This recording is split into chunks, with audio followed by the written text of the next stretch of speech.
अस्सलाम वालेकुम स्टूडेंट, हम इनवर्स फंक्शन की थ्योरी जो है वो डिस्कस कर चुके हैं। अब हम अलजेब्राइक मेथड देखेंगे कि किसी भी फंक्शन का इनवर्स जो है वो किस तरह से फाइंड किया जा सकता है। तो इस मेथड को समझने के लिए हम एक एग्जांपल को यूज़ करेंगे, ठीक है, जिसमें हमारे पास एक function F of x given है और फंक्शन की जो वैल्यू है वो 2x प्लस 1 है। हमने इस फंक्शन का इनवर्स फाइंड करना है, ठीक है। अच्छा, इस मेथड में आपने जब आप किसी फंक्शन का इनवर्स फाइंड करते हैं तो आपने ये वाला स्टेप लाजमी करना है, y is equals to f x, और इसको लिखा जा सकता है f inverse of y is equals to x, ठीक है। जब मैंने आपको इनवर्स फंक्शन की डेफिनेशन बताई थी तो वहां आपको मैंने कहा था अगर ये बात होगी तो ये डेफिनेटली ये भी होगी, ठीक है। तो ये वहां से हमने लिखा, ठीक हो गया।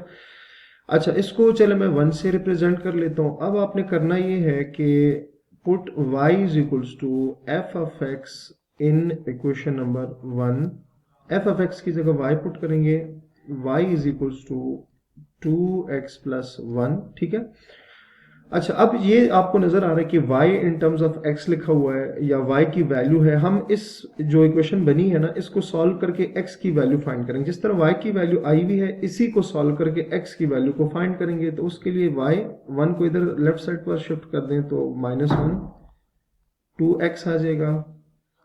2 को दोनों साइड पर डिवाइड करेंगे तो y minus 1 is equals to 2x divided by 2 cancel होगा।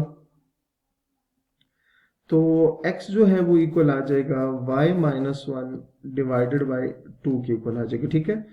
अच्छा, अब यहाँ देखें ये x आपको नजर आ रहा है, तो x की वैल्यू हम ऑलरेडी फाइंड कर चुके हैं। x किसकी इक्वल है? f इनवर्स ऑफ y की इक्वल है। तो इस x की जगह f इनवर्स ऑफ y लिखेंगे और बाकी जो वैल्यूज है वो एज इट इज आ जाएंगी। रीजन में साथ लिख लेते हैं कि x जो है वो f इनवर्स ऑफ y के इक्वल आएगा, ठीक हो गया। अच्छा, अब चले देखें, हमारे पास f इनवर्स ऑफ y की वैल्यू तो आ गई है। f inverse of y is equals to y minus 1 divided by 2 है। हमारे पास जो फंक्शन है, फंक्शन जो है हमारे पास वो गिवन है f inverse of f of x given है, मतलब जो फंक्शन गिवन है वो वेरिएबल x में है, तो इनवर्स भी x में ही होना चाहिए। तो हम यहाँ पर जस्ट क्या करेंगे, replace y by x, replace y by x।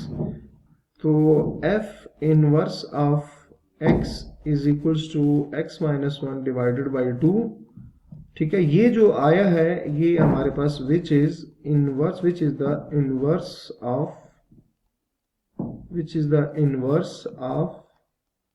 f of x is equals to x 2x plus 1, ठीक है। क्योंकि फंक्शन जो हमारे पास गिवन था वो क्या था, 2x प्लस 1। तो ये जो आपके पास आया ना, ये x माइनस 1, ये इसका क्या है, इनवर्स है। किसका? इस फंक्शन, ये f इनवर्स ऑफ x जो है इस फंक्शन का क्या है, इनवर्स है, ठीक हो गया। अच्छा जी, अब एक और एग्जांपल है, इंपॉर्टेंट एग्जांपल है, जिसमें हम किसी भी फंक्शन की इनवर्स की डोमेन और रेंज बताते हैं, ठीक है। तो वो एग्जांपल भी देख लेते हैं। एग्जांपल,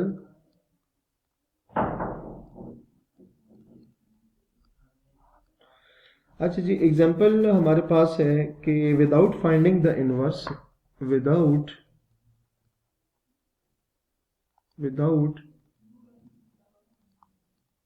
फाइंडिंग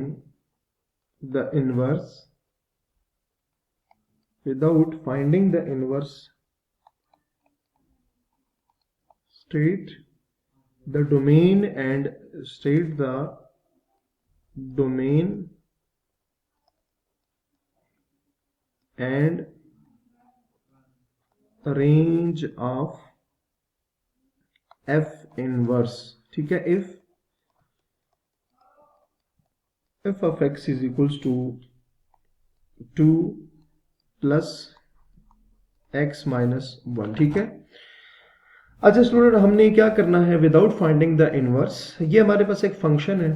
तो अगर ये फंक्शन है तो हम इसका इनवर्स भी जाहिर सी बात है होगा, अगर ये बाइजेक्टिव है तो जैसे कि उसने कहा कि इस फंक्शन का जो इनवर्स है वो आपने फाइंड ही नहीं करना, ठीक है। लेकिन उस इनवर्स फंक्शन की डोमेन और रेंज आपने बतानी। क्या कहा मैंने, इस फंक्शन का जो इनवर्स है आपने वो फाइंड नहीं करना, लेकिन उसकी डोमेन और रेंज जो है आपने बतानी है। ठीक है, तो उसके लिए हम क्या करेंगे, जरा चेक कर लेते हैं कि एज वी सी दैट कि f मतलब ये function is not defined, function is not defined when x less than 1। उसकी वजह क्या है, x less than 1 का मतलब क्या है, 0। अगर आप इस x की जगह 0 पुट करेंगे तो 0 माइनस वन आएगा, और -1 स्क्वायर रूट के नीचे आने का मतलब है कि ये इमेजिनरी बन जाएगा, जबकि फंक्शन हमारे पास रियल फंक्शन है। तो इसका मतलब है आप -1 से नीचे वैल्यू पुट नहीं कर सकते। ठीक है, आप चले आप कहते हैं 1 से नीचे -1 पुट कर दो, -1 -2 आ जाएगा, तो अगेन माइनस नीचे आ रहा है तो उसका मतलब इमेजिनरी हो जाएगा। तो हमें इमेजिनरी नहीं चाहिए। तो इसका मतलब क्या हुआ कि ये जो फंक्शन है ये नॉट डिफाइंड है।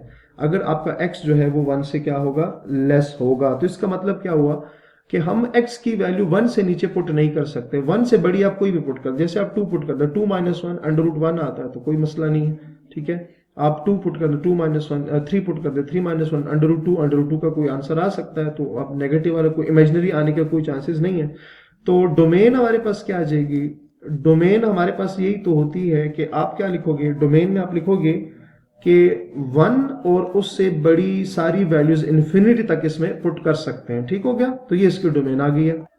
अच्छा स्टूडेंट, तो डोमेन बेसिकली होती क्या है, डोमेन एक ऐसी वैल्यू होती है जो किसी फंक्शन में पुट की जा सकती है। ठीक है, पुट की जाने से मतलब ये कि फंक्शन उस पर डिफाइन हो।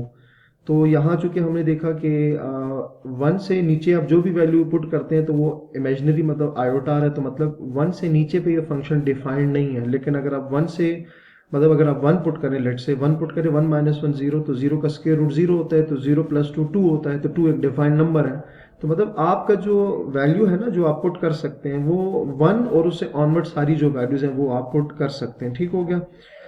अच्छा, अब आ जाते हैं रेंज पे। रेंज होती क्या है कि डोमेन की वैल्यूज, डोमेन वैल्यूज के बदले जो आंसर आता है वो हमारे पास रेंज होता है। डोमेन वैल्यूज के बदले जो आंसर होता है वो हमारे पास रेंज होता है। तो आप देखिए हमने कहा कि आप 1 और उससे बड़ी सारी वैल्यूज पुट कर सकते हैं। तो पहला अगर आप 1 पुट करें ना तो 1 - 1 0, तो 2 आंसर आता है। तो पहला आंसर क्या आता है, 2 आएगा। तो पहला आंसर क्या आएगा, 2 आएगा। और कहाँ तक आएगा, 2 से बड़ी सारी जितनी, नेगेटिव तो आ नहीं सकता, तो 2 से बड़ी जितनी भी वैल्यूज हैं वो आप सारी के सारी आ सकते हैं। ठीक है, तो ये बेसिकली डोमेन और रेंज क्या है, ये इस फंक्शन की है। तो अगर मैं आपको कहूं कि मुझे इनवर्स फंक्शन की डोमेन और रेंज बतानी है तो इसको जस्ट चेंज कर देंगे। किस तरह से, इसकी जो रेंज है वो डोमेन बन जाएगी। ठीक है, ये उसकी डोमेन बन जाएगी, और इसकी जो डोमेन है वो क्या बन जाएगी, उसकी रेंज बन जाएगी। तो ये सिंपल सा स्टेप है। तो उम्मीद है कि ये भी आपको समझ आ गया होगा। तो अपना बहुत सारा ख्याल रखिएगा। अल्लाह हाफिज।